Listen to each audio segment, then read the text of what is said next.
I watch this as an adult as a podcast where we reminisce about movies from our childhood, and we see if it still holds up, or we just say, I used to watch this crap. Check out the podcast to see what we say. Peace. That was just another pointless sequel that didn't have to be made.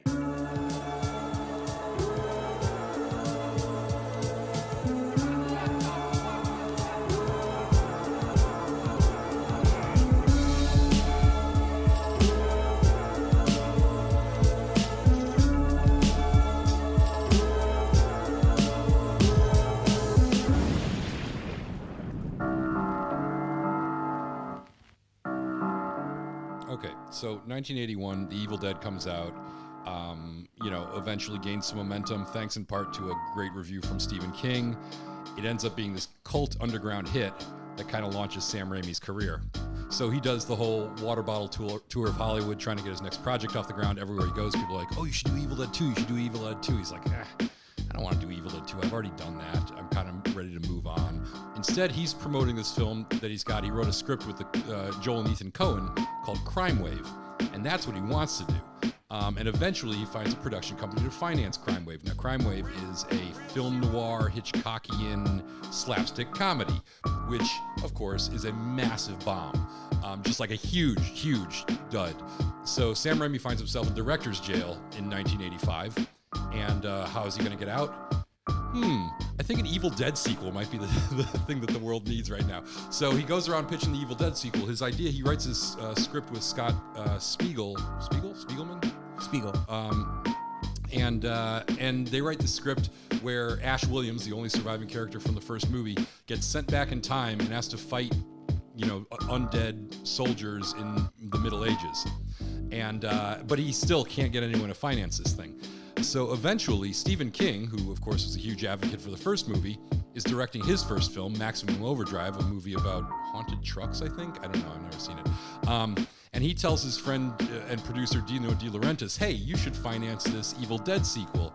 And Dino says, okay, I'll do it, but probably like, hey, okay, I'll do it. But I'll do this a movie. But none of this time travel. How you say, make it like the first one.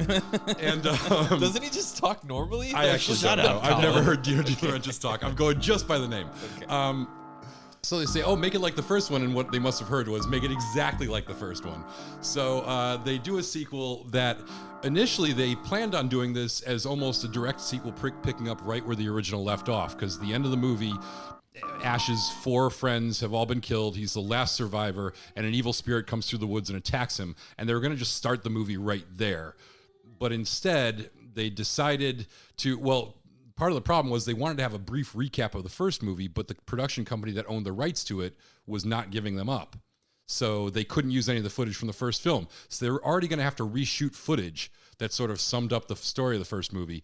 And while they were doing it, they kept on saying like, oh, we should make this gag a little better and this gag a little better. And eventually what became, a couple of minutes of recap turned into basically the first 20-something minutes of this movie. It's basically turns into like a Rocky thing where we see most of the first movie, except they also changed some. It's not 4 friends, it's just Ash and his girlfriend, or 5 friends, it's just Ash and his girlfriend. But they do recycle a lot of the same gags, and they kind of rush through it. What a nice thing to be able to do. Like, could you imagine if television was like that? Like previously on Lost, and they just show you a bunch of shit that never happened. yeah, they just rewrite the script.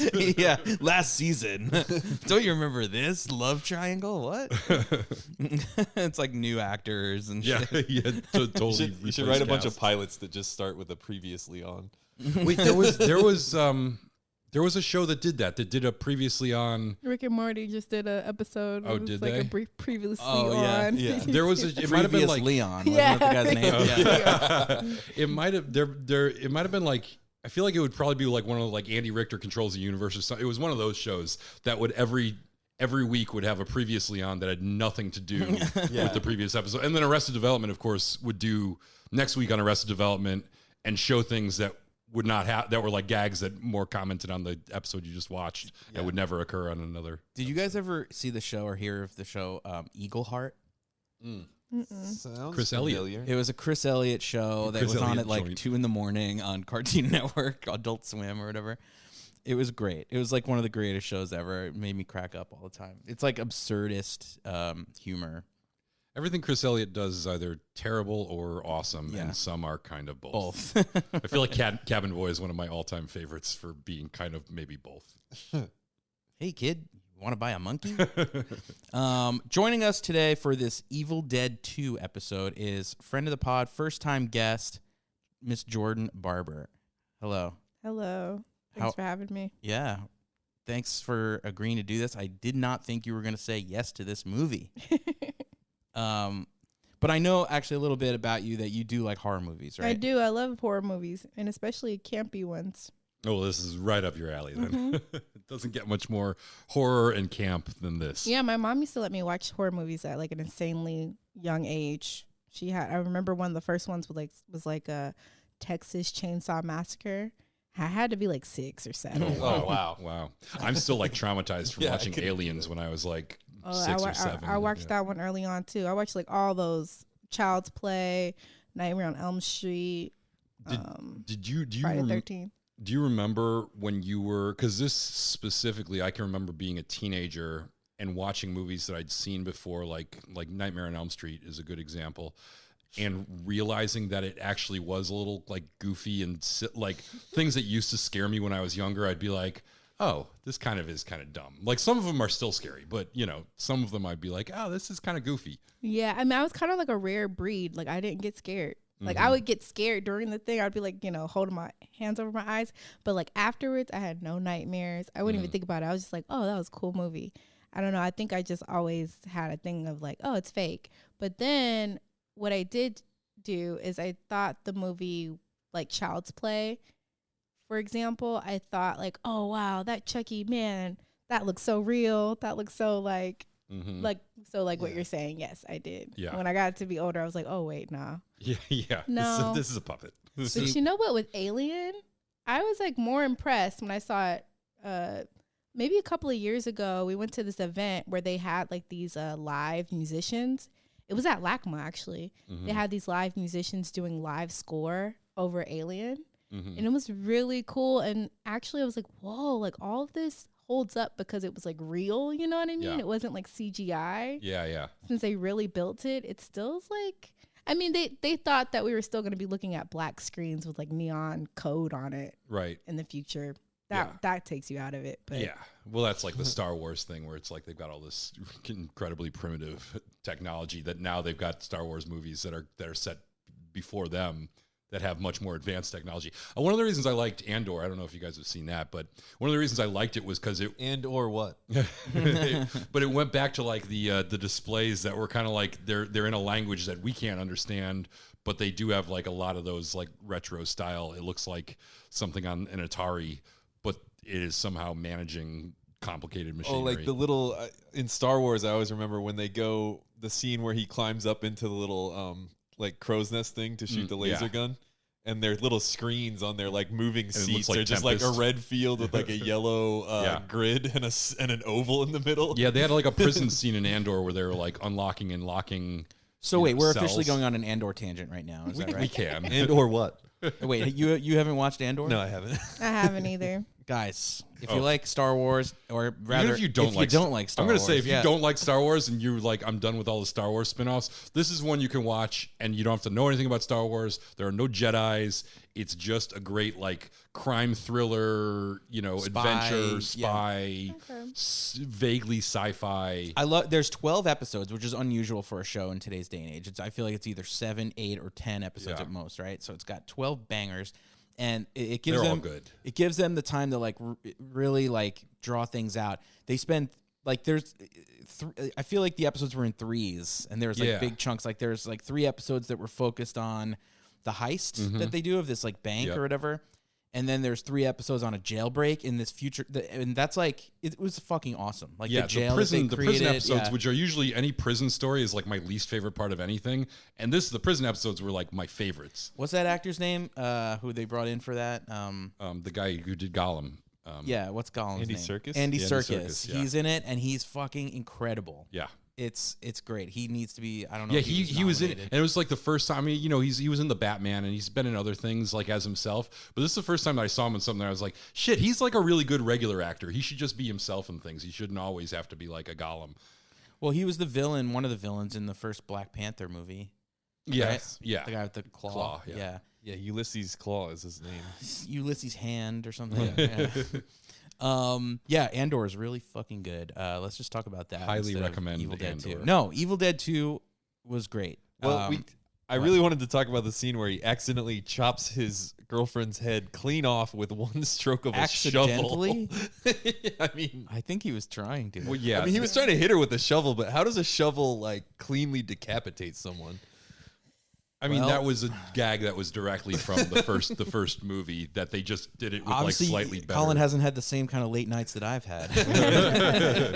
You know what I immediately thought of is Walk Hard when he's like, I cut my brother in half in a freak machete fight accident. Yeah, I like when he cuts his dad in half, and he's like just sitting there on the ground, like he finally did it, son.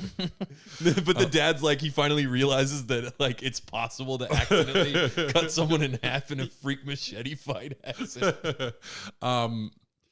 So something occurred to me yesterday when I was watching the Banshees of Inisherin. Oh, you saw which I read. Yeah, it's on HBO Max right now. Oh, that's the one that's like in Bruges, but not like. but not at all. Really. Oh wait, didn't you agree with me that In Bruges rules, but the three Billboards movie sucks? I agree with you that In Bruges is his best movie. I'm not a big fan of anything that Martin McDonagh's done. Although I did like Banshees of Inisherin. Okay. So my first Martin McDonagh movie that I actually advocate everyone should see it. It's Oh, so good. it is the same director. Yes. I thought it was also just the same actors. Nope, just the same director and the same actors. Anyways, at one point, the man a man has to dig a grave, and it occurred to me that, like, as a movie watcher, I have seen so many characters in so many movies dig graves, and I feel like I've never had to dig a grave myself. And as I'm watching it, I'm like, is that weird that I've never dug a grave?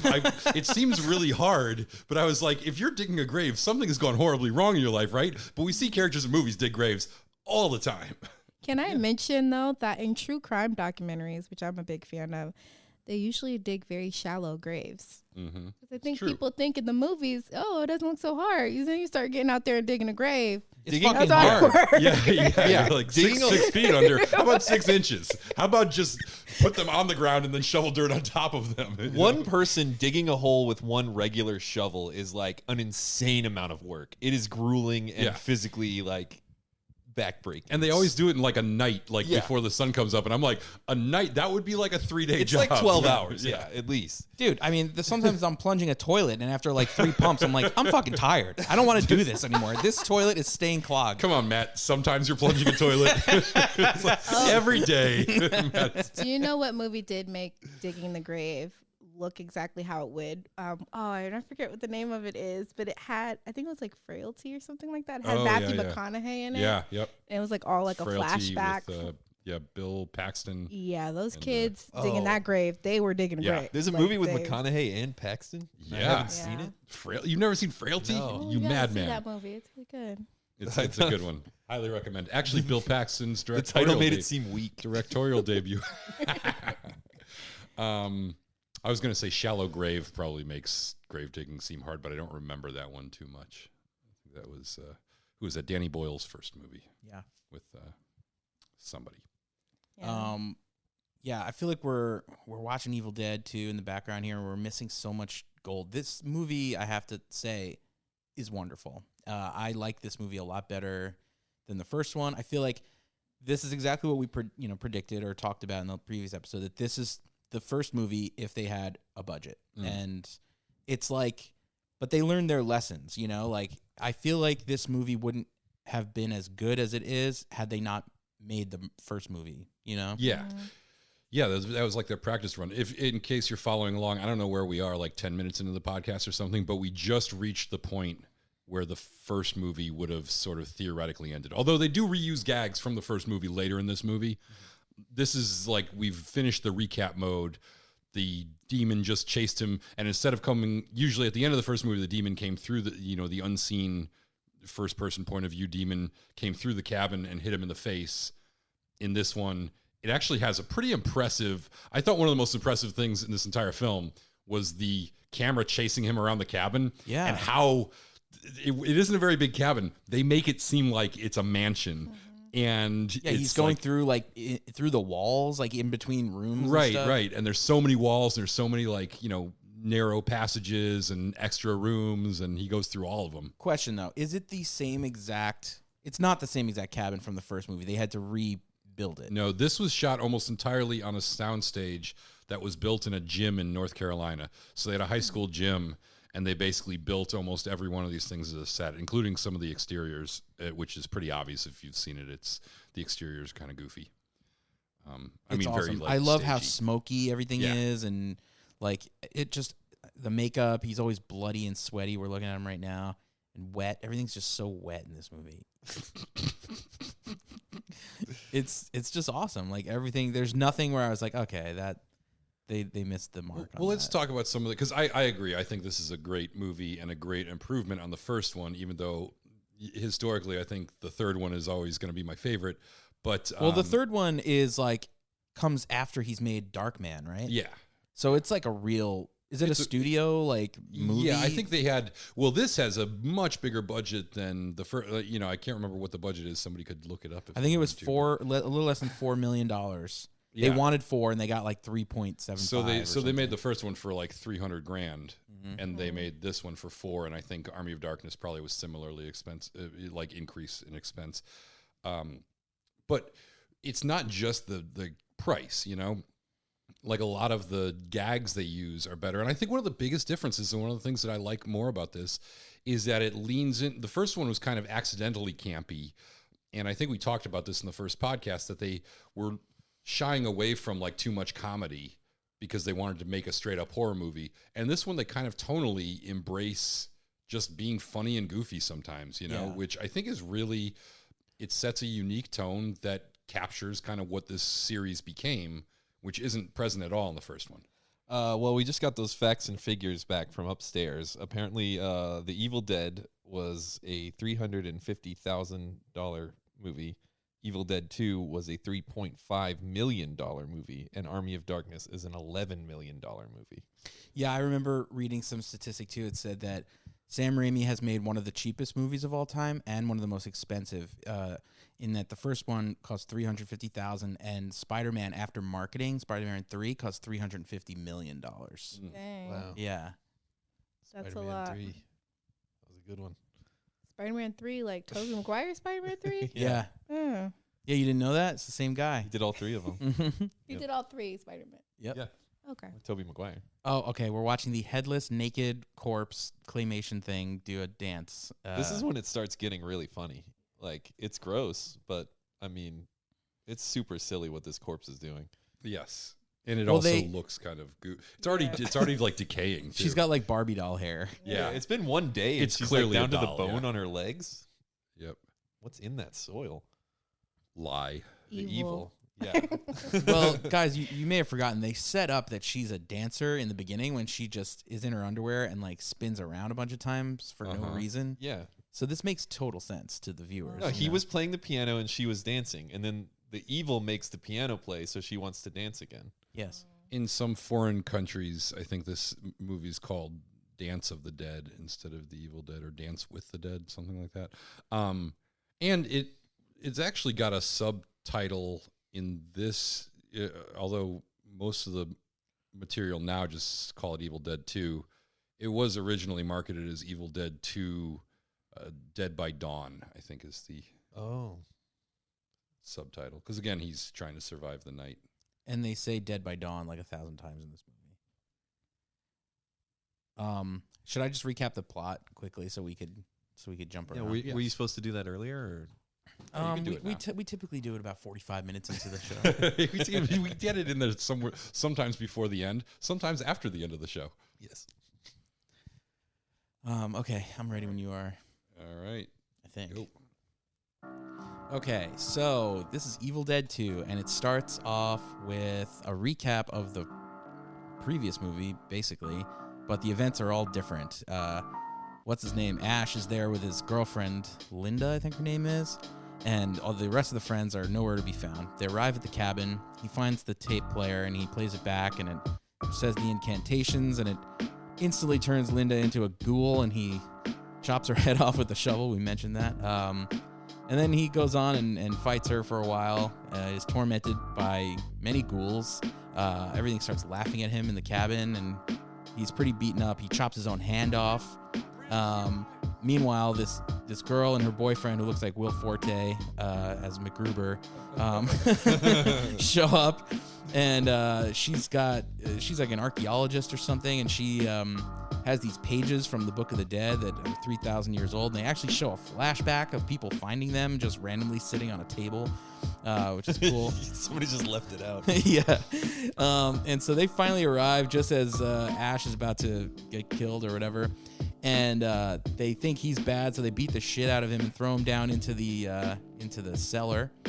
And then she reveals that her mom and dad lived in this cabin, but they're nowhere to be found, so we can naturally assume that they are dead. We find out that the mom is buried underneath in the cellar, and she pops out, and she's a big, fat, ghoulish creature. Oh, yeah. I've just been reminded that Ash finds a chainsaw, and he adheres it to his hand, and he becomes sort of like an action hero guy at the end of this movie. And he uses that to chop up some ghouls, and everybody dies, basically, except for him and the new girl. And at the end, they open up a portal, and all the monsters get sucked into the portal, along with Ash. The girl dies, and Ash gets sucked in, and he finds himself in medieval times, and he's praised as their leader because he shoots a flying demon bat in the face. Medieval times, the times, not the restaurant. Yes. Oh, we should do Will Forte for top 4. I'm into that. I think he'd have an interesting top 4. Good. I would say, like, going back to the beginning of the movie, I do know now, like, the history behind it, but I was very confused at the beginning. I was like, why is the same character from the first? Why is he going back? Yeah, he should remember. To the house. Yeah, he should remember. And I'm like having this dialogue so much so that I had to pause and like Google it, and then I felt better after, and I continued watching the movie. But I almost wish there was a line where he was like, I think I've been here before or something. Nothing memorable happened. It's all too familiar. Yeah, Bruce Campbell in the behind the scenes featurettes on this Blu-ray has an interview where he basically says that, you know, as they were writing the sequel, they kept on bumping into these things of like, how do we get him there? How do we do this? How do we do that? And they wanted to expand the beginning more and more. But eventually, like, he always gets that question of like, why would Ash go back to the cabin? And he's like, he wouldn't. This is not, you know, he's never been there before. Like, in their minds, they were just like, yeah, we're just remaking the first movie, but calling it a sequel because we had to call it a sequel. Yeah, that's so unusual, but it works. You know, it's like one of those things where you're like, yeah, sure. Yeah, and the other thing is, think about when this came out. It's not like everyone was renting Evil Dead at the video store. You know, like it probably, I mean, it was a big hit for how tiny it was, but it wasn't like a movie that everyone saw. It was truly like, you know, we say things are cult classics, but like a lot of people don't realize what that means. Like back then, a cult classic meant that it was like a small cult of people knew about it, and that's it. You know, it was like very, very hard to find, niche. Yeah. Yeah, if you didn't catch it at a midnight screening, and you know, this is probably also 1981, so it was probably before, like, it wasn't until later in the 80s that every movie got a VHS release that got like mass marketed to video. There weren't even video rental stores in 1981. You were literally, if you didn't see this Evil Dead in the theater, you weren't going to see it. So nobody was there were probably people who were confused in the audience who were like, oh, I really loved Evil Dead and that's why I came to see this, but I don't really get what they're doing. And hopefully they all just were like, okay, I'm just going to roll with it. But most of the people who watched this movie probably had never seen Evil Dead. I think the 80s had a couple of movies that were like sequels, but then they had nothing to do with the first movie. And a lot of times it was just for marketing purposes, you know, just to get butts and seats. Like, oh, this is a sequel. Yeah. It must be good, you know? I'm trying to think of like Halloween 3, but I think that was an intentional rebranding. They were trying to turn it into like an anthology series. Yeah, but even that, they were like, no one's going to go see this movie if we call it like Trick or Treat or whatever. Like, let's call it Halloween 3. Yeah. There was another movie, Troll 2. Have you guys ever seen that? It's like regarded as one of the worst movies of all time. But apparently there's a movie called Troll that it is technically a sequel to, but it has like it's in name only, basically. I have not seen that. I have seen the movie with the singing trolls. I think that's Trolls. Oh yeah, or Trolls World Tour. Also, yeah, I very think I've good. seen. Yeah, and then That's a I franchise. think I've seen the Troll Hunter. Isn't that the one that's like sort of like a documentary and like some Scandinavian place? Oh and yeah. they're, like It's like it's like a. I believe there's a Netflix movie that just came out called Troll also. yeah. I love this moment with the mirror. I think they did it really well in the first one, but I think this is an example of them taking a gag from the first movie and improving it. Yeah, what is the most effective gag in this whole thing? Or what is the best like special effect that really stuck with you guys? Well, I've already listed, I think, probably my two favorites. I love the mirror one, and I really like the thing chasing him around the house, which have already happened. I like the stuff at the end when it goes hog wild. Oh, yeah.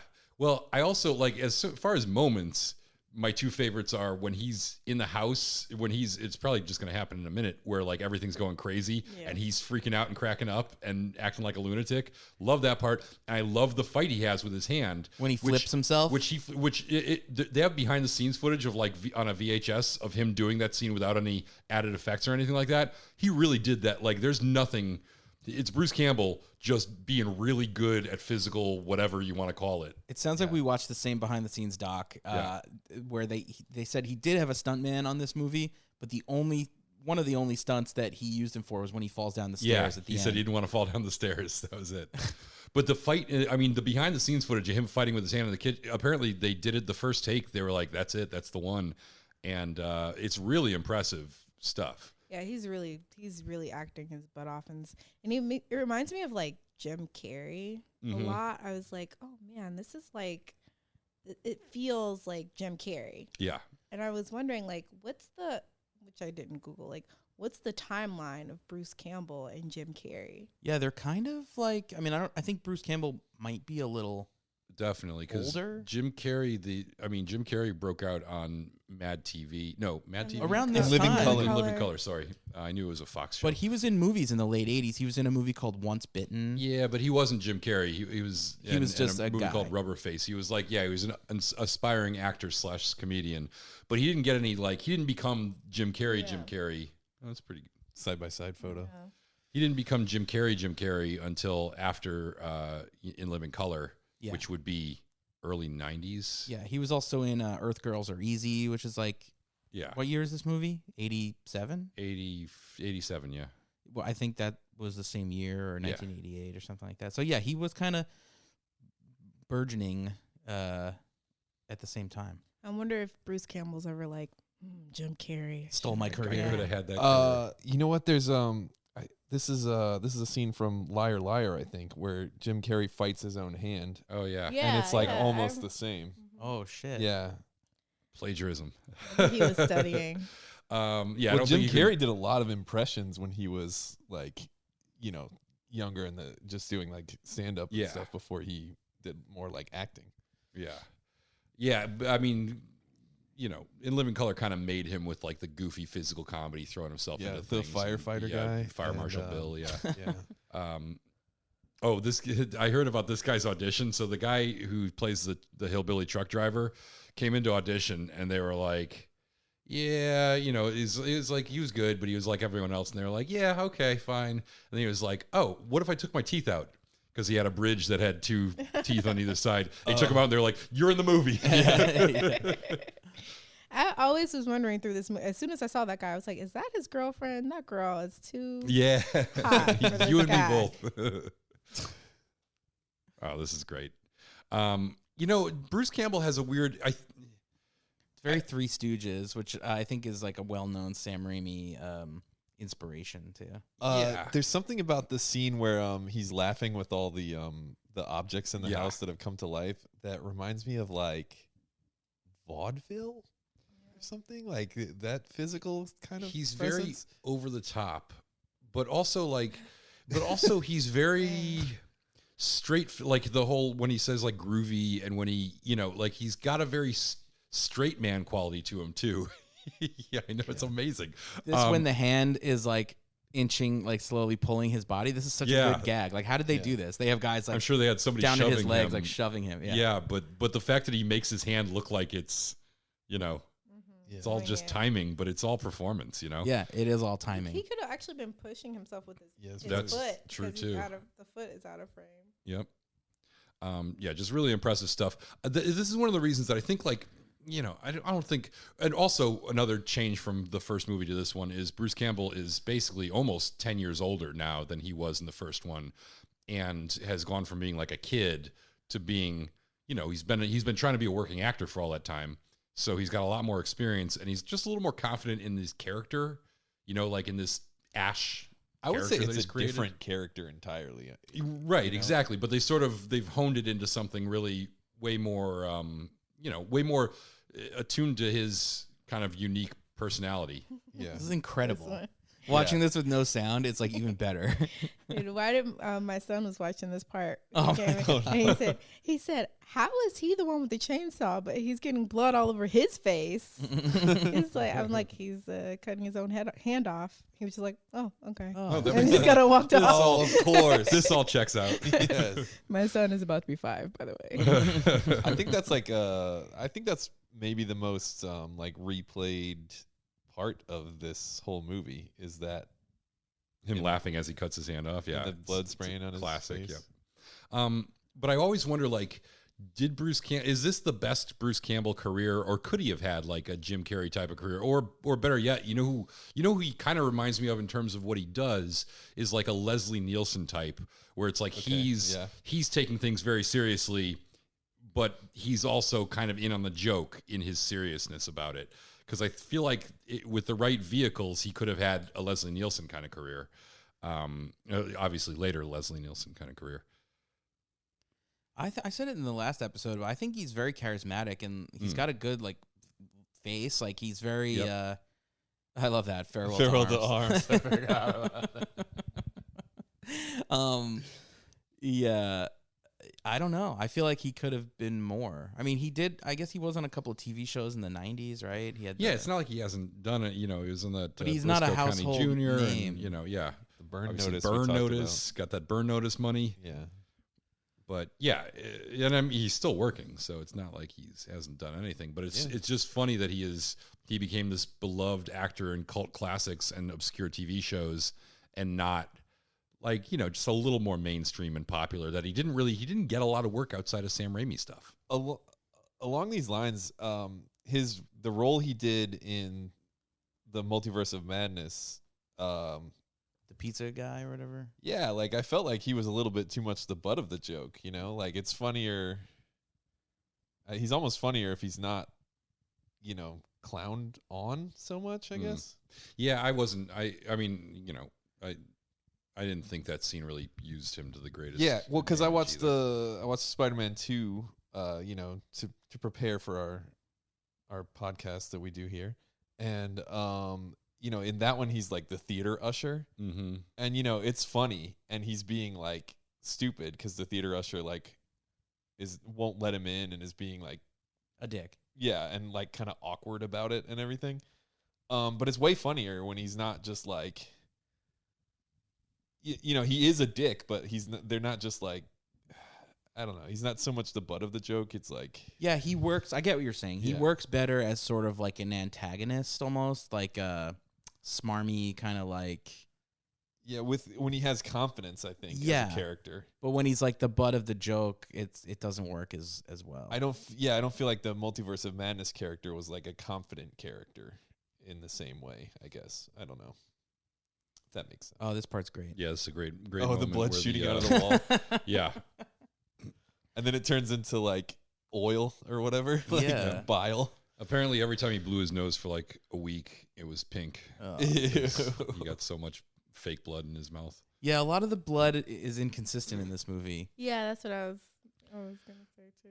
Also, they use just like green liquids sometimes. And well, what they were trying to do apparently was they were trying to avoid an X rating because you could only have so much gore and blood in a movie before you were rated X at this time. Because X rating was still something that they actually gave out for movies that were too bad to be rated R. And De Laurentiis' company wasn't allowed to release a movie with an X rating, which is why this is like Rosebud Productions or something, because he basically made up a fake company, because even in spite of them changing all the blood to different colors in an effort to avoid that X rating, they still got an X rating, so they released it unrated through this shell company. Yeah, I love this. I love this moment when everything turns on him. Yeah, this is great when everything around the room is like coming to life and laughing. Yep. All the books and like the lamp, the desk lamp, and the deer is my favorite. Yeah, and he takes a "if you can't beat him, join him" stance. Yeah, which is great. When he does the little like squatting thing, Yeah, so the he's shimmy. like he's in like Steamboat Willie or something, Right. like moving with the environment. This is really like the most goofy and surreal moment, and it's almost like a Pee-wee's Playhouse thing. But it's like the most goofy and surreal moment in the movie, I think. In a movie full of goofy and surreal moments. Like The deer is amazing. yeah. Like how many times did they have to shoot this? I wonder. I just love practical effects than the CGI. Even nowadays, like 100%. Yeah, we talk about it a lot on this show that like the CGI just gets dated so quickly. I feel like we say this every show. Yeah, we do. And, and it remains true every single time. I mean, the best use of CGI is always if you're like supplementing practical stuff, but there's no replacement for actually having some physical things for the actors to work with. Should we do a little top four? Yeah, I want to. I was about to say the exact same thing. So my ideas are we can definitely do whatever you were talking about. Will Forte. Although wait, what's top four? Top four is a game we play You're on going License to Watch. guess the top 4 movies according to IMDb, when it says known for, and it'll list like 4 movies in their page. So we're going to guess what IMDb thinks are apparently Will Forte's top 4 movies. I don't think this is going to be a good one, but Some people If I know Will Forte. yeah. This seems pretty hard, actually. yeah, It does. no kidding. Wasn't he on SNL? Yeah, I assume SNL, MacGruber, and I don't want to give them all away, but Let's I'll just be like really generous with the hints. all right. Guests go first. Guess one of the ones that I just said. What? MacGruber? MacGruber is correct. That is a good guess. That is For correct. That is correct. And you said they're hard? I mean, they're kind of hard. Like one of them is very hard because I have no idea what this is. But Okay. I mean, one of the other ones is a TV series, and then one of these movies is animated. So is it Saturday Night Live? The TV series is not Saturday Night Live. Is it Last Man on Earth or something? Well, it's not your turn to guess. all right, I'm gonna because she said she was gonna struggle with this one. I'm going to give her that, and I'm gonna say Nebraska. Nebraska's correct. What That is is Nebraska? correct. It's a great movie. It's Yeah, Alexander it was- Payne with Bruce Dern and Will Forte, and he's actually excellent in it. It's a dramatic movie. It was but nominated for Best Picture. June Squibb, I think, won for Best Actress for that. Okay, well, we've got 2 out of 3 so far, and I have a feeling that the next guess is going to be a good guess. All right. Jordan, it's your turn. Wait, what? It's your turn again. But then I take yours? No, it was Harris's turn when you said. Oh, my Yeah, bad. So you get to keep your guess. Guess it again for real now. Oh, well, it was a TV show, Last Man Standing. The Last Man on Earth. The Last Man on Earth, yeah. Yes, my bad. it's correct. That said is it right. correct. All right. Now animated, I think, was the clue. An here. animated movie from 2014 in which he plays Abraham Lincoln. Jeez. Wait, it's a movie or is it a show? An animated movie. In fact, movie is in the title. Oh. Oh, I know. Because he played Abraham Lincoln on a TV show, a cartoon. It was All right. called Clone High. Do you guys remember That that counts as show? your guess. I've seen every episode of Clone High. It's great. I've seen it all the way through several times. But I no, loved that's not Clone my High guess. when I was young. And Come on, just guess wrong so I can get it. Wait, you know what it is? Yeah. 2014. Thanks to Colin's generous clue giver. Oh yeah, the clues were pretty generous. Abraham Lincoln. It stars Chris Pratt and Will Ferrell. Well, now you're giving it too much away. Now anyone can get it. And it's animated? Oh, it's the Lego movie, The isn't it? Lego movie is correct. That is correct. All All right. So Can we talk more about Clone High? Well, I was going to say, here's some other options if we wanted to do another round of top 4. We could do Stephen King, since he was instrumental in getting this movie made. That's good. We could also do Emilio Estevez, since I've already mentioned him once. Or we could do Tobey Maguire, who we've mentioned here.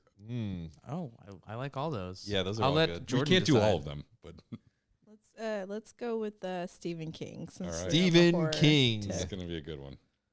Right. Real quick, I just I'll thought of something prepare the, funny since we mentioned SNL.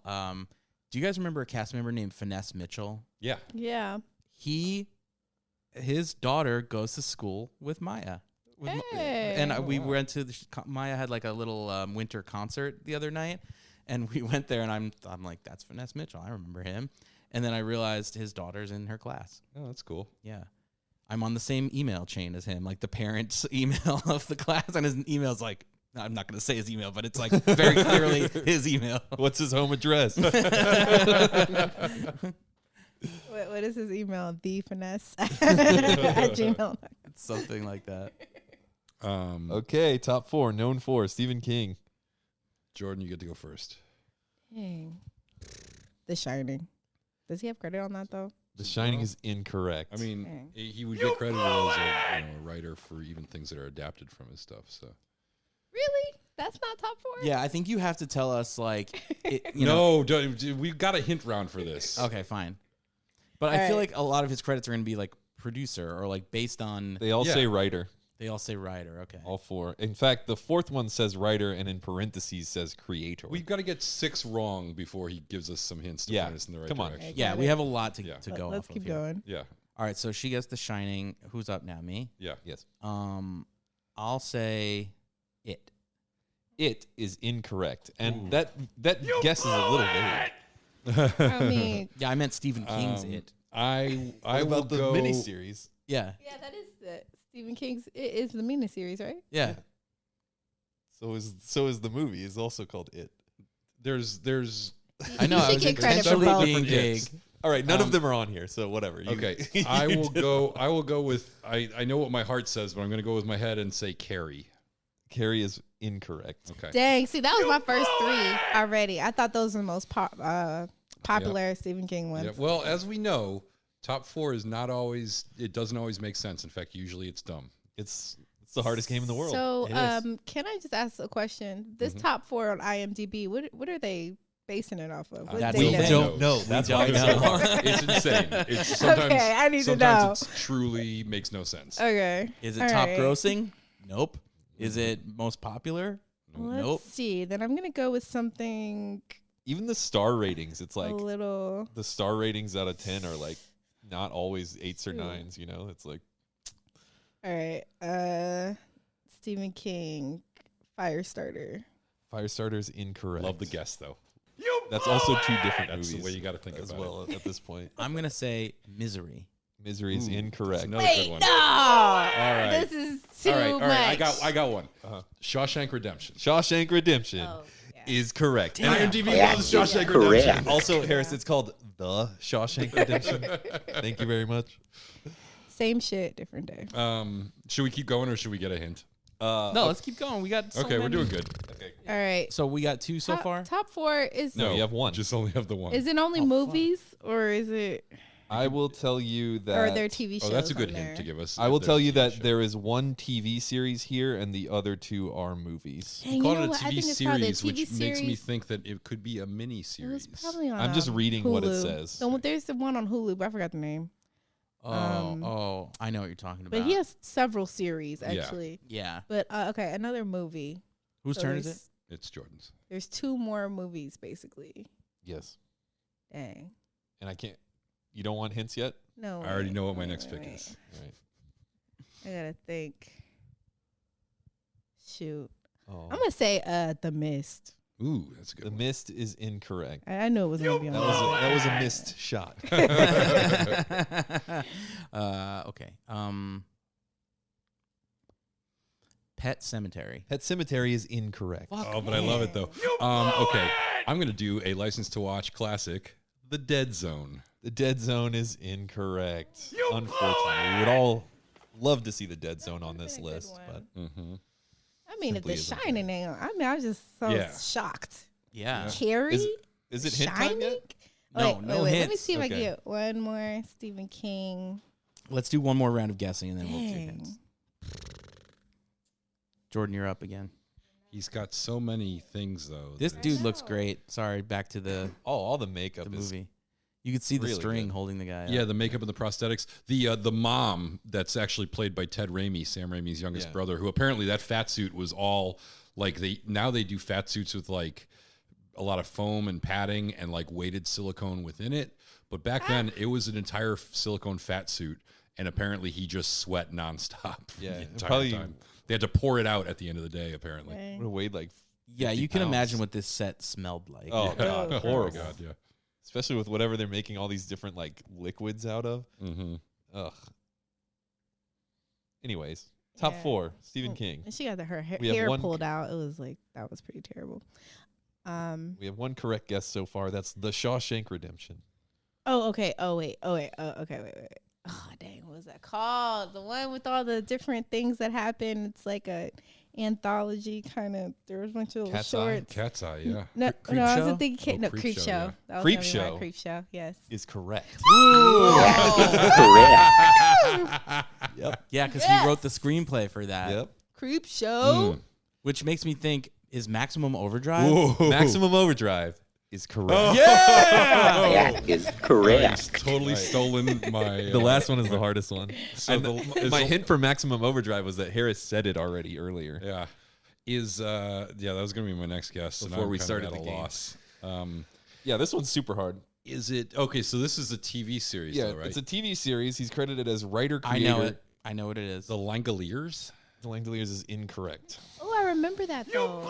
Yeah, I that like scared that. the shit out of me when I was I little. thought that was a movie, and not. It was a TV It was movie. a miniseries. I think Oh, I it thought might it have been a was a 2-night thing. Yeah. You know, yeah. Oh. I've heard that one's like the silliest, funniest one. Oh, you know what? I I really really wanna You know what? see I it. bet. I didn't think it was funny, but I watched it as a kid. Oh, Maybe yeah. now I would.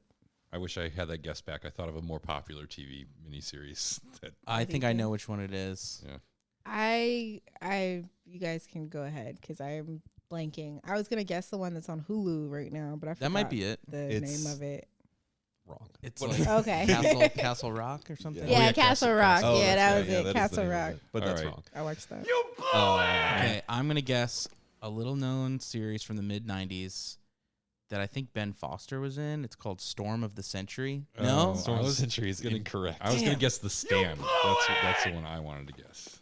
The Stand? Isn't Yes. that like John Grisham and not Stephen King or something like that? You're Oh, is that thinking the of- that's You're thinking the of firm. the Pelican Brief. Oh, that's the Pelican It's Brief. very The similar. Stand is like one of Stephen King's most famous Yeah. Oh, books, but that's not the correct answer. yeah. You guys got to sit down for this. Oh wait. Can I get one more Can we guess? get a hint? Can we get a hint before you? Wait, can before I get we- one more guess in before you give the hint? Yeah. Is it the TV series version of The Running Man that isn't out yet? What? It is not that. I All right. want it to be that. I'm going to give you a few hints because I know Harris hates the year, but it's from 2004. Oh, Does nothing for me. I don't Okay. remember 2004. Let me. Wait a minute.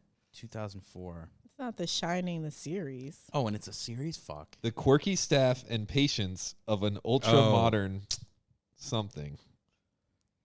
Yeah. I remember this show. I never. Do you remember what watched it's it. called though?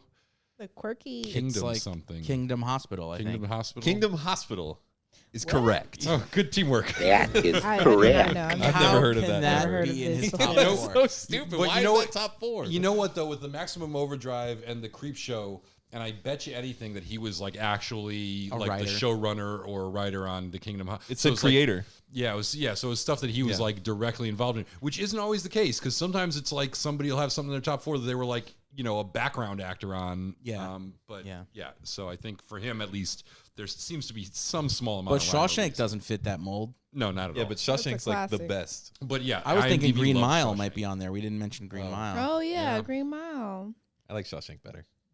Everyone likes Yeah. Shawshank better. There's probably one Green Mile fan out there who's like, damn it, I keep on telling everybody Green Mile's a superior movie. Yeah. He's got like a list of reasons. It's the And best No. 3 hours ever. anytime somebody mentions either movie out at a bar or something, this guy will not stop for like 45 minutes, like laying out his That person thesis. don't.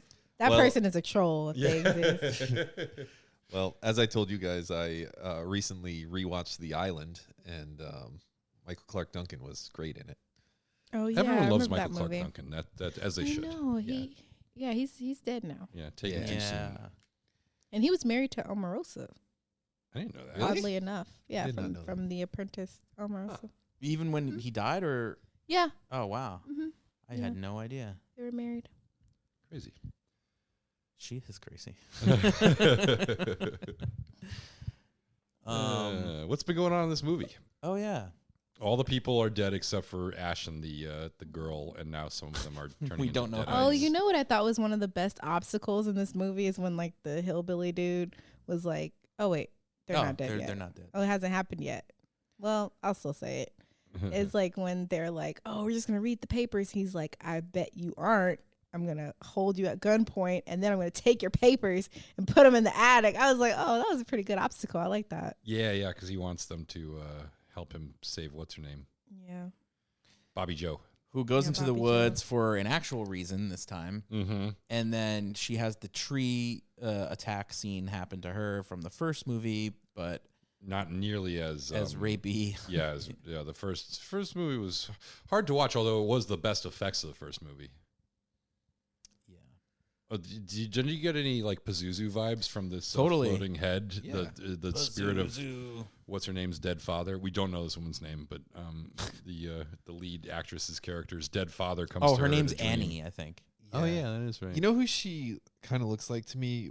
Isn't that show called like The Good Fight or something like that? You know what I'm Christine talking about? Baranski.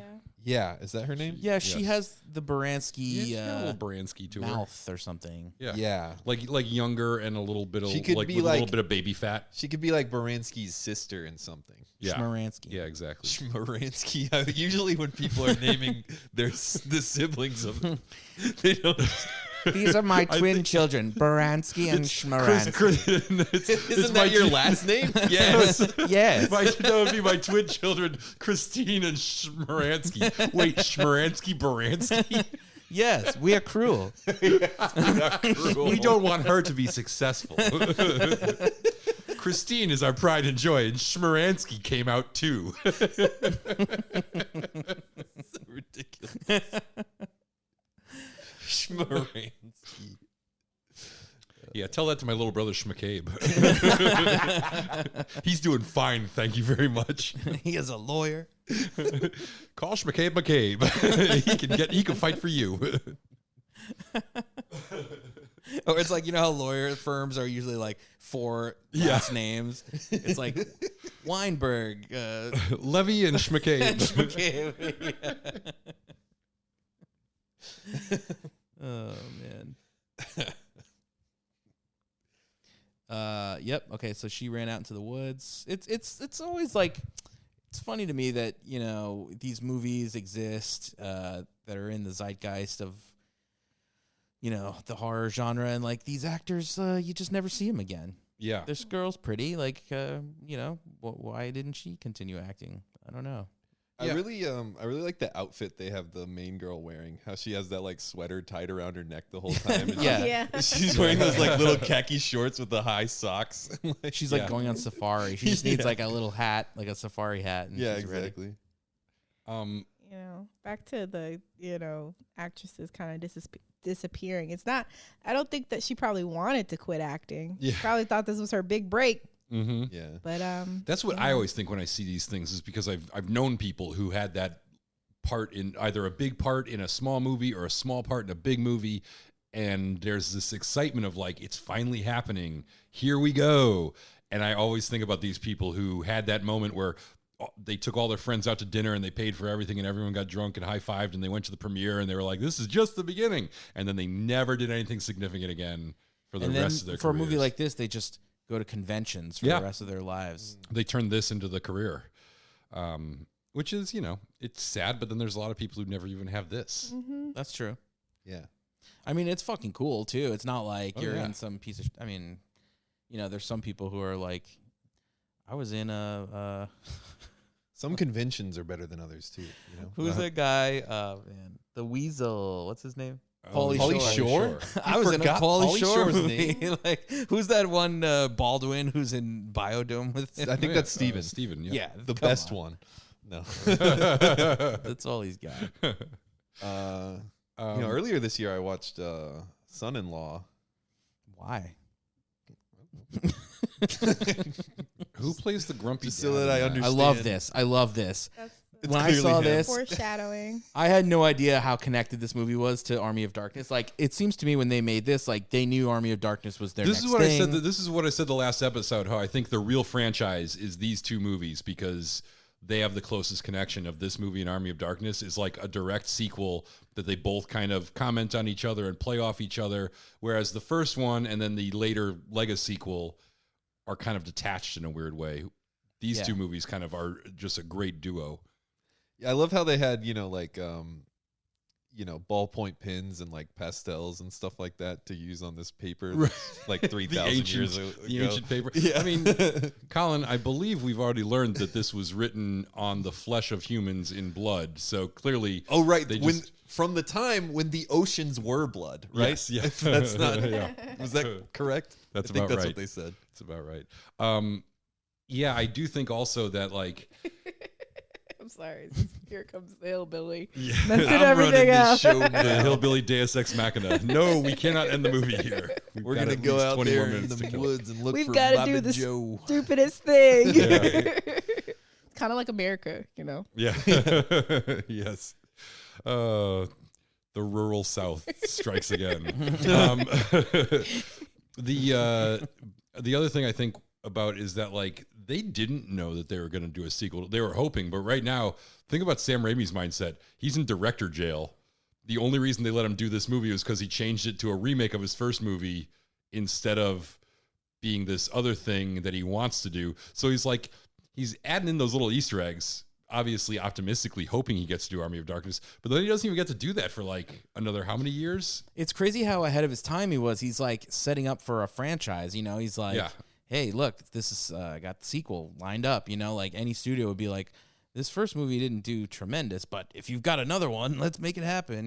We could build a universe out of this, which they basically did to Evil Dead like 20 years after Well, this. yeah, and then they started doing the show, which I think is also Yeah, and now there's a new movie coming out, and it's totally a thing. And we talk about in previous episodes like pitting the Terminator versus Michael Myers, or the Predator versus the Alien.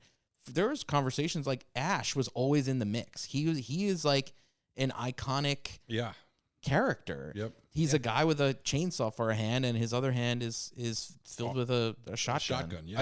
I don't have it here, but I had an Ash action figure. He came with like a little Deadite guy that was like against him. Yeah. Even calling them Deadites. I was watching this movie. I'm like, where did that come from? And then boom, they like throw it at you at the end of this movie. I was like, fuck, this movie rules. Like, it's like it's the good version of the Kevin Smith universe of like this stupid vanity project that the director won't let go of, except that it actually is watchable. Yeah. except that many more people care about this. I think it seems like. What? I don't want to shit on Kevin Smith because I actually like Kevin Smith as a person and a commentator, and as a filmmaker, he's sometimes he's good, sometimes not so much. But I always get annoyed when his movies are so referential, and I'm just like self-referential, and I'm like, who like you're making this for like the 100 people who care about this. You told universe. me that Jay and Silent Bob Strike Back is the greatest film ever made, and you started saying it to a bunch of people. Colin, and then you started sobbing right after I you very said that. clearly said the Jay and Silent Bob reboot, and I would thank you not to misquote me on that. It was hard to hear you through the sobbing. Yeah, I was also covering my face and curled up in the fetal position. It's the greatest movie. But he still wanted to tell other people, so as he was like cried on the ground, he's like, "Bring someone else to see this, see me cry about I this." must put the word out. I love that. The View Askew universe. I love that Bruce Campbell actually got to be a demon in this movie, and it like didn't mean that his character is dead. Yeah. It was just like he was like, "Hey, put me in the makeup. That looks fun." Yeah, right. I want my turn. Yeah. Well, that's why Ash is so strong. The evil can get in him, but he can push it back out. His face looks cool. Yeah, it's really cool. And I think it's also funny that whenever I see these scenes, that they can't see anything when they're wearing those white contact lenses. So any acting that anybody does, any stunts that anybody does when they're wearing the white deadite contact lenses, they're basically just flailing around blindly. I love this sword too. That in both movies have the like skull sword. And this one, it's like made out of a spinal cord. Yeah, because in the first one it had a blade. Right.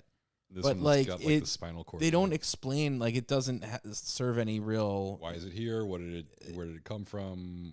What it's just to have a weapon, basically. Yeah. In the first one, it was like the only thing that seemed like it could affect the dead people other than chopping them up. And this one is just like a really cool. I do kind of wish she still had the sweater tied around her neck. But if you look, the buttons on the collars of the shirt, they're still buttoned. Yeah. I recently found out that the reason that shirt collars had buttons to keep them down was actually for polo shirts. Because when you're playing polo, you don't want your collar flapping up and getting in your face, so they created little buttons for them. But I also think that's funny because I feel like now polo shirts rarely have buttons. You're sure it's true? It's not horse shit? Horses are used in... Yeah, it seems like... I can't believe Matt laughed that hard. And the only reason I said that was because I wanted to make it clear to the audience that was not me laughing, that it was definitely Matt calling you out. I don't know, Harris. It seems like your claims are running wild. Now this is, oh my God, you guys are stretching the very idea of what a pun can be. Nay. Okay, that's me laughing. Where do you guys stand on buttons on collars? I will not buy a shirt with a button collar, like with a button down. I used to not like it, but now I do. Yeah, I changed my mind. You know what it is? It's anytime your clothes have like stuff on it where you can like mess with it with your fingers, you know, like. But if it's sequins, if you're wearing something with sequins, which I know, we guys often coincidentally, do. all four of us are tonight. But that's just you can't play with the sequins because you'll pick them off on accident. But anything where it's like a button and it's solid, you can kind of touch the button, fiddle with it a little bit, and go back to your. I mean, I don't know. I don't know what I'm talking about. Yeah, you did a good job of like saying like at least 90 seconds of nonsense there. Yeah. Almost but none of it made I any was sense. able to say that we were all wearing sequins, which is important. You got that information out to the world. In one moment when they're in the crazy tool shed with all the gory crap in it, or all the blades and everything in it, there's a Freddy Krueger glove on the wall. Oh, I missed it. And apparently, it's in like, there's two shots where you can see it. And apparently that was intentional because in one scene in the first Nightmare on Elm Street movie, they're watching The Evil Dead, and Sam Raimi was like, "Oh, they gave me a little shout out. I'm going to do the same." Oh, cool. Yeah, I love that. Which blows stuff. my mind because they can't do that now. Well, I just think it's crazy that like The Evil Dead was obviously something they shouted out in the first Nightmare on Elm Street movie, because for me, those are like, I don't know. I just think all horror movies came out around just at the same time, like it's so weird that like that came out like a few years before Nightmare on Elm Street. And also that Sam Raimi saw it and knew that like noticed it. Yeah. By the way, guys, this is terrible first aid. If you ever accidentally stab somebody with a bone sword, leave it in. Do not pull out, or actually stab. If you accidentally stab anybody with anything, do not pull it out. It's a lot of times it's holding a lot of blood and guts in, and when you pull it out, you're just going to make the wound worse. So what I'm saying is, this guy, even before he got dragged headfirst into the cellar, which is hilarious, was already probably going to die of the in the documentary. That's the best. In the documentary, he said that he was hanging there, like, and they are blasting this like gun full of like gallons of this pink shit, and he wasn't like situated correctly, and so it was all just falling back up his nose. Oh, no. Yeah, I could see that. Yeah. Also, when we're talking about actors who never did anything after that, that guy has popped up in almost every Sam Raimi movie. They find a part for him, the guy who plays the tow truck driver. Oh, yeah? Just always small, not always with a line, but, they always throw him into... And I didn't realize it until I saw that interview, because when I saw him when he was older with his bridge in, I was like, oh, yeah, I've seen that guy before. Because he kind of just looks like a normal dude. Was he in Quick and the Dead or Darkman? I don't recall. Oh, there's a skull again. There's the skull necklace. It's pretty cool that they keep doing that. Man, I'm just so excited for Army of Darkness. I hope I'm not let down in any way. You probably will be. I've probably built it up too much. It is amazing. The truth is, it's the greatest movie ever made. Oh, this is when you should be incredibly excited about. This is when Ash is pushing the evil back out of himself because he like remembers love or whatever. Yes. Yeah. Mm-hmm. Man, I remember love. I remember love. His face reminds me of They're really hanging on it. the guy in Stranger Things, the final boss. Vecna. Yeah. I mustn't be caught up. I don't know what you guys are talking about. His face reminds me of the guy in the giant bad guy goon in The Rocketeer. Do you guys remember that guy? Oh, damn. I never saw The Rocketeer. What? Me neither. I haven't seen it. Oh my god! Oh, no! Oh my god! Stop this movie, Colin. We Turn gotta it put in The off. Rocketeer. They have to watch The Rocketeer. I'm sorry. Podcast over until you guys. No, we watch can The just record Rocketeer. it. Just record Oh my the whole. god! The Rocketeer is so good. Basically, it's like a guy with a jetpack. You're aware of that? Mm-hmm. Okay. And My, then there's Timothy Dalton with a sword. Oh, It's basically a superhero movie. Yes. It's a superhero movie before they were cool, and it was very cool. my local like movie theater in my hometown. When you walk down the main hallway, they have these giant like movie posters for like classic movies, and I remember they had a Rocketeer one, and like that movie came out in like the early 90s, It right? was like 91 92, or something. 93 maybe. I don't know. And I'll I'm look it pretty up. sure they had it up like from day one, and it just became one of their like staple posters, along with the Little Mermaid one that got banned eventually and replaced because it has a bunch it of has boner dicks. things on it? Yeah. I hope they kept that one. They did. Yeah, yeah. And they also have They should have like a little plaque next to it. We stand by the Little Mermaid penis castle. yes. They also had Revenge of the Jedi, like the original Star the Wars original title yeah. before they changed it. Yeah. The Rocketeer one is a poster they have, like that cool Art Deco one. Yes. That's why you keep it up, because it's fucking dope. Yeah, that one right there. Yes, So good. It's very good. The Rocketeer came out in 1991. Oh, excellent. Who was the composer of The Rocketeer? Because that has a great like theme, like Spielberg-esque kind of like John Williams-y adventure theme song. Give me a moment. Anyways, Rocketeer, highly recommend. Probably on Disney Plus. Yeah, this is so awesome when he's like gearing up, he's putting his chainsaw on, and he flips the sawed-off shotgun. Just amazing. Yeah. And what does he say here? Groovy? Is this his catchphrase? Oh, does he? Yeah. Groovy. Harris, groovy is what he says. Harris, It have you ever seems heard so of a forced. composer named James Horner? Oh, of course. It's the Horn Man. That makes sense. All right. Yeah. James Horner is no longer with us. He did the Avatar, the first one, but sadly did not make it to the 18 sequels that we'll be getting. That will be occupying our lives for the next several years. Yes. Are they though? I, Are they coming? I heard a positive review of the new one. I heard several positive reviews. I'm a little excited. I'm seeing it Saturday night. Jarrell's company works on that one, and apparently you have to like go to some secret location and open a vault to even work on the promo for it. I'm sure. Wow. It's pretty serious Intense. stuff. I used to work at IMAX, and so I know the secrecy, the levels that they take. I'm sure some Chris Gill, our friend of the pod, he still works there. I'm sure he's sworn to secrecy right now. I'm sure he's locked in a dungeon. Yeah, I would not be surprised. Yeah, as not the biggest Avatar fan, it's really going to take a lot for me to go out and watch that movie. You didn't like the delight that was the first Avatar movie? I did not.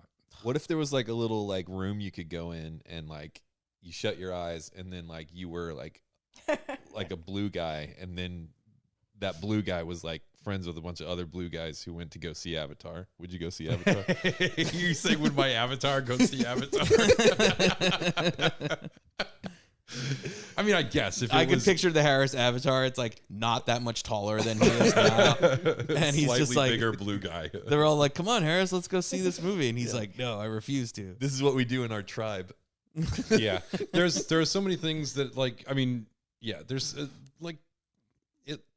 Even when I see the trailers for the new one, which it looks like a really intense cartoon, but it does look like what's the difference between this and why are they acting like this is a live action show? It's definitely, it looks like it's all animated, and I'm just hoping they have like a story in this one that's not just like so like mawkish and tired because that was the thing. I just couldn't get into it. Also, you got a whole gag on this thing of all the creatures there are kind of like creatures on Earth, except they all have 6 limbs instead of 4, except for the human creatures. Like, shouldn't all the blue avatar people have 6 limbs like all the other animals? Don't they on got planet? the Well, they can't show you their penises. the ponytail thing too? The ponytail thing and their penis, that's 6. Tail.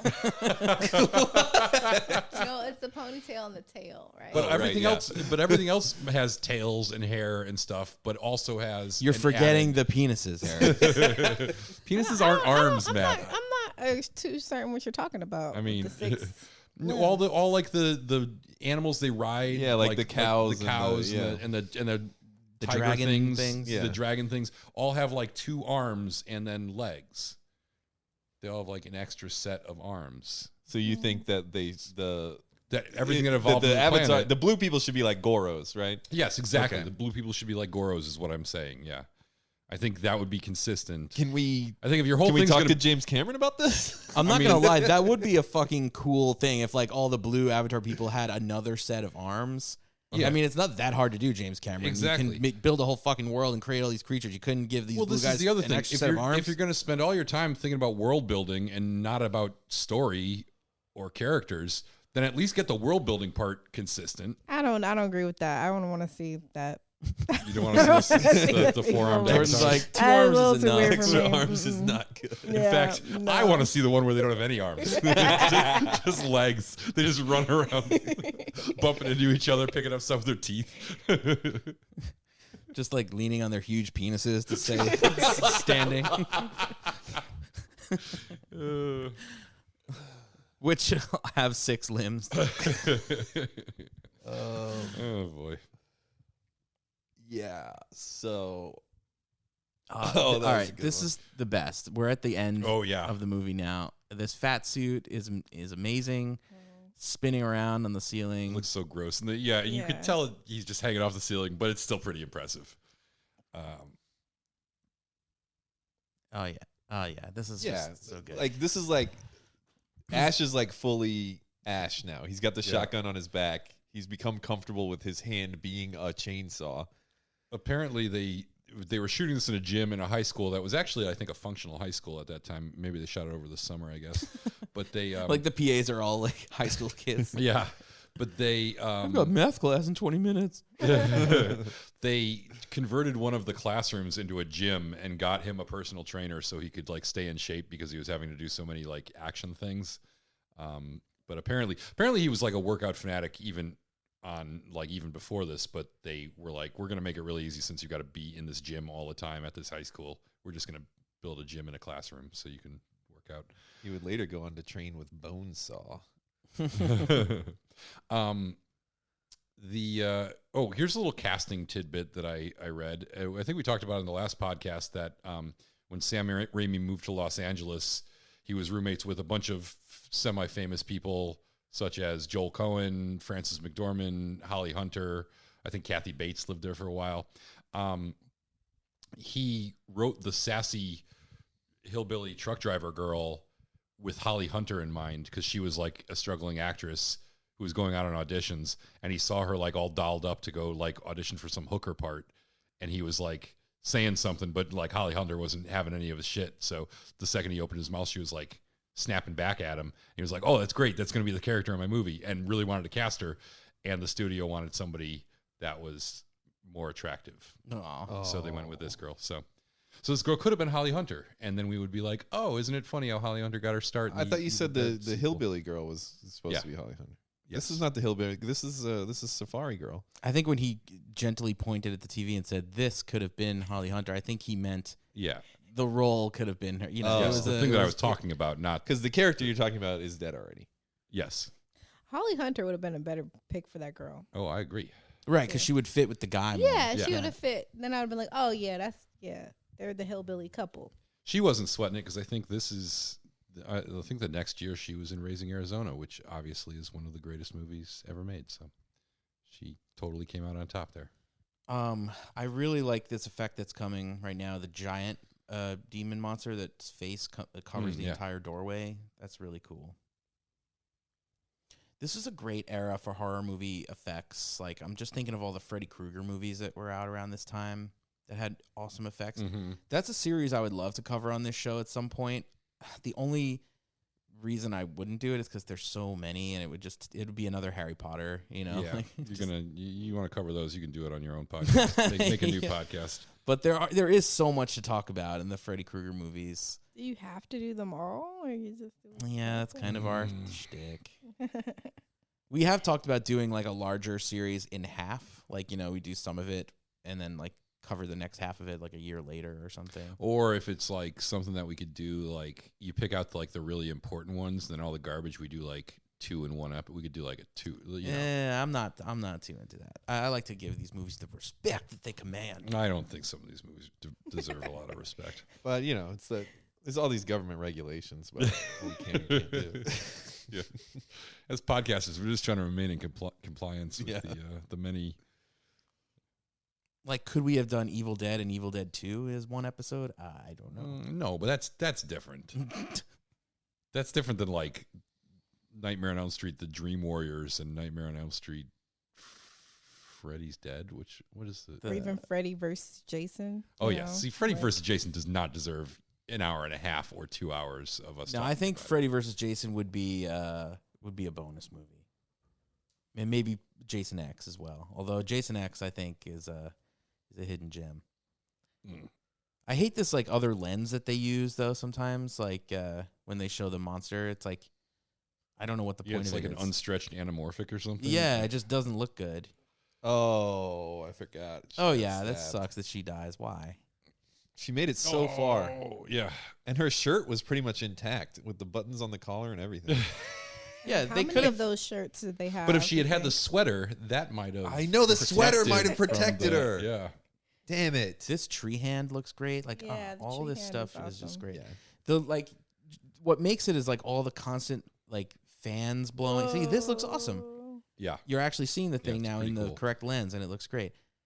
All the fans blowing wind constantly, and like the mist and the lights blinking, like it's just, it's like even this leaves like, he's just a master of like the environment, you know, like the atmosphere. Yes. She's there goes the car. I love that the car gets sucked into. Yeah. He was already thinking ahead to the sequel of like, how am I going to get my signature car into this medieval movie? Yeah, it's all very impressive. Yeah, the faces in this thing. Oh, that yeah, looks fantastic. this is the lens you don't like, though, right? Yeah. Yeah, it was. Yeah. What did But we the say? faces in it is cool. 3.5 million. Yes, Yeah. 3.5. That is. million I mean, dollars. that was more. Oh yeah, I always remembered that when he gets the eyeball. And all this blue shit comes out. I love another different colored like liquid that comes out of something. Yep. That was more money back then than it is now, but it's still, for what they accomplished here, it's pretty impressive. Yeah, 3.5 million back then is like what, like 13 million now. Yeah, probably probably under I'll- 20. What are you I'll looking? look it up. Inflation. Yeah, I also think it's funny that I always forget that they actually have a scene of him getting sucked into the past here at the end, where they actually. Yeah, I had no idea. Because I thought it was, I remember it like he wakes up in the past and that's the end of it, but they actually have a whole scene where he fights a Deadite and meets knights and everything, which you will see they retcon quite a bit when they do Army of Darkness, but it's still They like, retcon again? well, not nearly as much, but it's just like a similar scene plays out, but the reaction's a little different. Yeah, I had seen this movie before, and I did not remember the ending at all. Mm-hmm. Like $9.7 million today. Wow, you could not make this for 9 point. You couldn't. I don't know if you could do. I think it would be tricky to do the practical effects. Were you on able to this hear for me on 20 that? million. Sorry, I was not speaking directly into the microphone. I barely heard you. Okay, yeah. So 9.7. yeah, $9.7 million. I guess in today money is the same as 3.5, according to some inflation calculator I just Googled. Yeah, it would be tough. It Which would could be be tough. wrong. Yeah, this is great. Should we start wrapping it up? Man, if this was a short episode. Short movie. Short movie, I guess. Yeah. It's an hour and 25. minutes. Yeah, we could start summarizing our thoughts. Well, if you have other things you want to chat about. I mean, did we hit everything? We kind of did. Yeah. Hour 25. That's how movies should be nowadays. I don't know why they keep on trying to push this 2-hour mark on us. It's like, dude, it's not. It's killing us. We're these ADHD, social media people. I feel what like. Did I just see that was 3 hours? Oh, just Black crazy. Panther. Yeah, that was a lot. And Avatar is 3 hours too, so I have that to look forward to. Yeah. But there's also movies that have no reason even being a 2-hour or something movie. That they're 2 hours. I think now. the default should be 90 minutes. I feel like that's like if you're just making a movie, you get 90 minutes. If it's the greatest movie ever, push it to 2 hours, and then like only epics should be beyond that. Yeah.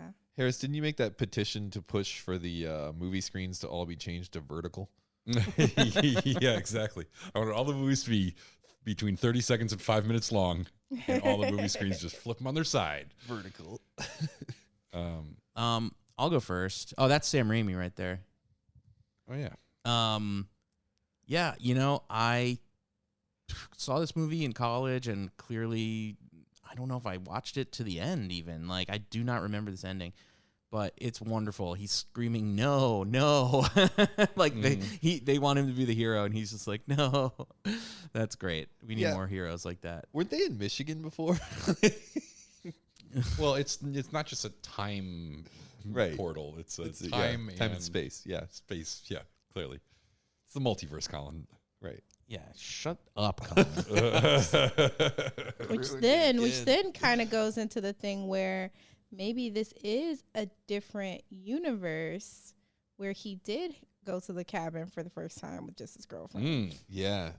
I think we should just fold all this into the Marvel Cinematic Universe and just have all the Evil Deads just kind of combined with. I want to see Ash Williams. They almost did it in Doctor Strange, right? They should have. Yeah, they really should have. Been great. The hot dog vendor is actually an Ash Williams. Yeah, he's like, hey, I'm not doing too hot. Groovy. Yeah. Anyway, this movie rules, and I liked it a lot more than the first one. I feel like they took everything that was great about the first one and made it better. And this movie just has the right attitude, it has the right tone. It's like, tongue in cheek. Tongue is firmly in cheek, and eye is firmly winking at the audience. Like, it's just great. And it's a people pleaser. This is a delight. This movie's an absolute delight. And it still holds up. The effects are great. It's all practical. Everything just looks good. I mean, like, I don't know, some of the back projection stuff like looks a little cheesy, I guess, but like it just works. It just fits in with this movie. Ash Williams, I think is his last name. He's a great character, and he's an iconic, character. He just like looks great, and his weaponry is awesome, and like I would choose him in a video game of characters, which we've discussed on this show. He could definitely beat Chief Brody's ass. Yes. Sheriff Brody, sorry. So yeah, I thoroughly enjoyed this movie. I'm like thoroughly looking forward to the next one, and I'm curious to see if it could top it. I'm gonna give this 8 Timothy Dolphins. I can go next because I'm basically just going to say everything that Matt said, but I won't actually say it all again. What I will say is I think this is fascinating because it is, they had this first movie that was this kind of landmark underground horror film type of thing that was, in retrospect doesn't hold up quite as well. It's very rough around the edges, and you can see that it's super low budget, and it was an incredible accomplishment at the time. You could tell there was a lot of talent there, but it's funny when you give that talent $3.5 million and have them make the same movie and be a little older and a little wiser and maybe a little more confident, you get a totally different film that I think just does everything that the first one did, only better. All the practical effects are amazing. And I think my favorite thing is that they took the big swing of saying, hey, we're funny guys and we have a sense of humor about this, and the camp is part of the thing that people liked about the first one, which was sometimes unintentional. Let's lean into that. And they developed basically the tone of this entire franchise, which I think is what makes it so memorable and unique. So I'm also going to give it 8 Timothy Dolphins.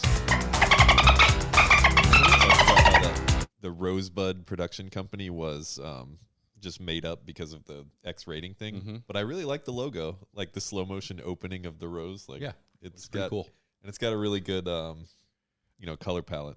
Yeah, I think he said, I want you to do a logo with the rose, the flower. I want to say, how you say blossom. It comes full circle. Yeah, Dino De Laurentiis is going to find you and be like, I speak normally, sir. It's going to be like, hey, I heard your impression of me. I'm very Excuse me, offended. Colin. What is normal? Oh, no. Colin. What did I do? Getting canceled Colin, you live really on the stepped air. into it there. I was doing that very respectfully. My Dino De Laurentiis impression was acknowledging was some of tasteful. the cultural differences and embracing them. Shit. Now he's going to find judging me. him at all. He's gonna be like, it's a you. I'm gonna kick your ass. All I know is that when Chris Pratt plays him in the movie, he better do the accent. I don't think he That's is. not what's going to happen, though. Okay. Jordyn, you want to go next? Do I have to give the dolphin rating? You as sure well? do. Yes. You don't have to give it That's an what 8. this show is, okay? So the whole show was built Sorry. around this. It's built I'm around just like, Timothy Dolphin I'm just rating. coming in here trying to change all y'all's rules. It's a Timothy Dolphin scale. I really enjoyed this movie. I think that movies need to, number one, entertain, and I was thoroughly entertained. I do want to riff off of the lesson from the production standpoint of like getting a second chance. And in our era of like all of these reboots, it would be interesting if reboots maybe were powered by the people who made them first, and as a do-over, to be able to make a more matured and stepped into version. Because I mean, we were pretty much all filmmakers here, and That's a great Take point. it Actually, I want to over. interrupt you for a sec. Like, let's think of 5 shitty, like Total Recall. They remade that. RoboCop. Like, what if both of those movies were remade by Paul Verhoeven? And maybe not even like directed by them. But I'm curious to rewatch after watching these all in a row that we're going to watch the Lego sequel that was directed by somebody else, but also with input from Sam Raimi, who was a producer on it. Yeah. And see how that holds up, because I remember it being kind of a departure, but also I do feel like with Sam Raimi's input, you're going to get a lot of those. You're going to get they're going to protect some of the creative choices of this. And, to give an example, like obviously it was very, I don't know.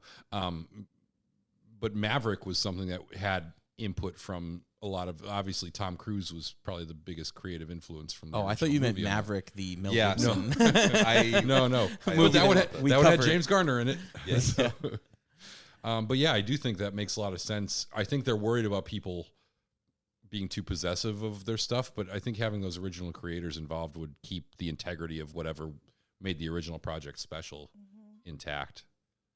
Sorry, Jordyn, continue with your final thought. yeah, and I love practical effects. You guys say you talk about it all the time, and yes, I am a champion of that. And I just love the gore and the horror and how fast it was. It was not like slow. It was like, we're here, it's haunted, people are dying, and we're come on, take notes, people. Take notes. Seriously. I cannot stand slow movies. I just don't like it. Anyway, so I'll give it an 8.8. 8.8? Wow. Boo.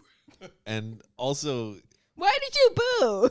I'm opposed to the decimal point. he doesn't like that. I hate it. I prefer not only that the guest has enthusiasm about the Timothy Dolphin scale, I would prefer them to actually pretend like there's a large like aquatic tank with a dolphin habitat in it in the room. When we with get a us. chance to change our scores at the end, I might change mine to an 8.2 just to even out the 8.8.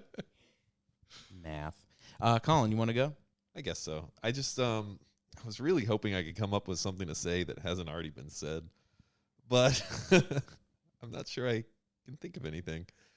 This movie's good. Basically what they did was they they showed us how the evil can make the dead be the evil dead. And this is the second time they've shown us how, and that's why it's the Evil Dead 2. And they did a great job. And I'm going to give it 8 Timothy Dolphins also. We got consensus on this one. Wow. Definitely a license to watch. Holy shit. Just give it 2 licenses. What else do we do What else do we do? on our podcast? How do we end this thing? We should thank Jordyn for coming in. Yeah. Jordyn, thank you for coming. Thank you for being our guest. How can the listeners hear more of you or find out more about you and your life and the things that you're working on? Well, my super number one passion is my nonprofit, The Green Print. So if everybody visited createthegreenprint.com and checked out our nonprofit, it is a nonprofit, that would be great. You guys check out what we're doing. And should I expound on what we're doing? I'm give a curious, little Sure. So our motto is play together, change the world. And what we're doing is we're creating a community planning tool that plays like a game, basically like SimCity, but everything is connected to real world data so that people around the world can transform their neighborhood into sustainable communities that that achieve those UN Sustainable Development Goals. So yeah, just trying to change the world and shit. Just a little thing. Just trying to change just the a world. little thing. So yeah. Well, that's great. And so you gave the website. Is there a social media or Instagram? Yeah, we're on all of them. Instagram at Create the Green Print, Twitter at the _Green Print. We're on Twitch. You can catch me working live on Twitch if you're into that. It's just you playing video games, isn't it? It's actually me designing the video game. Nice. So a lot of it's called Halo. Have you heard of it? Yeah. What else am I missing? I think that's pretty much the main ones. Oh yeah, we're on TikTok. It's just TikTok, you dancing so you don't and singing about the green print. Unfortunately, no. Well, you're missing out. That would be torture. Big opportunity. But those are the places you can find us. And thank you guys for having me on. It's pretty cool. And much love to Jarrell. We'll have him on soon. Yeah, what did he do? He wanted to come for Harry Potter. Yeah, he was on Harry Potter. Oh, yeah. The first Harry Potter. The first one, yeah. Yes. That's why that was a year ago. Yeah. Almost. Which one is that? What's the subtitle of? The Chamber of the Stone. Cauldron The of Sorcerer's Stone. Or the Philosopher's Stone. No, yeah, but Harris kept calling it the Sauciest Stone. Sorcerer's Stone. Yeah. Yeah, that was good. We have to get him back on. He was good. Yeah, he would love to come back. I think his request was he wanted to be in a movie that had more black people in it. Oh, yeah. That's reasonable. For certain. For sure. So the opposite of Harry Potter? Basically. Yeah. I'm trying to think. I know we want to do the Bad Boys movies. I'm trying to think of series now that have a lot of black people in them. I know. Yeah, you guys figure it out. Yeah, we'll think about it. Friday. Yeah, that is a good one. There's a lot of Fridays, that's for sure. Yeah. I mean, you could do Rush Hour movies. Oh, shit. Rush We've Hour. talked about that. Yeah, Rush Hour would be good. Yeah, Rush Hour would be good. Right. Yes. Oh, speaking of which, this brings up Colin. Your next pick. Do you have any thoughts on? I know you mentioned Naked Gun. I know I did. I mentioned the Naked Gun, and I didn't say it again because the black person in that is famous for something really bad. Oh my god. Yeah, he's famous for being a great running back. What else did OJ do? I'm sorry, I've been in a coma for many years. Oh, I forgot. He's still one of the greatest running backs ever, right? Well, he's in those Hertz commercials. These Hertz commercials that were they're really controversial. Yeah, they were pretty bad. No running in airports. That became a real hot button topic later on. Oh my god. Oh, man. Oh boy. Well, get used to that because if we ever do the Naked Gun, there's going to be a lot more jokes where that came from. Call us Norm Macdonald because there's going to be a lot of OJ jokes. Yeah, that's my main concern there. What else are you thinking of? I thought about Twilight just to Torture get me. everyone out of our comfort zones. Just make me hate myself. We just did Harry Potter. No, boo. Those are the two front runners at this point. Oh God. I mean, I just said Rush Hour. Rush Hour sounds good. Hadn't thought of Rush Hour. yeah. What was in the a while. last? I feel like I'm gonna get. yelled Ooh, at if for we that. do Rush Hour, we can do The Fifth Element as a bonus movie. Oh yeah, Chris Tucker. Oh Yes. yeah. Chris Tucker got something crazy. He got like $40 million or $50 million to do Rush Hour 3. Yeah, That's crazy. I think that's part of why he doesn't like really do much Work anymore. Yeah, I wouldn't exactly. either. Yeah. He can retire. Yeah, I don't know. We're kind of wavering here. Let's do our thank yous. All right. So thanks to Jordyn. Thanks to Chris Morocco for making this awesome song that you're listening to right now. If you want to hear us talk about other movies that aren't part of franchises, we do have a Patreon for $1 a month. Sorry, this is really distracting to watch. This girl's getting like creamed in her ear. You couldn't say that better. Sorry. Watching behind the scenes We're watching the special behind effects. the scenes, yeah. We have a Patreon. It's www.patreon.com/L2W, which of course is short for License to Watch. It's L, then the number 2, and then the letter W. For $1 a month, you can hear us talk about a bunch of movies. It's great. It's no holds barred. We talk about whatever. It's a little raunchier than the normal show, if you can believe that. But you should join it if you're a super fan. You love us. There's no guests. It's just the three of us, like old times, just riffing about movies and other shit. We tend to go on a lot of tangents. Unlike this show. Right on the money. Right, we're right Focus on the money. the entire time. Yep. Yeah, so that's it. And join us next time for Army of Darkness.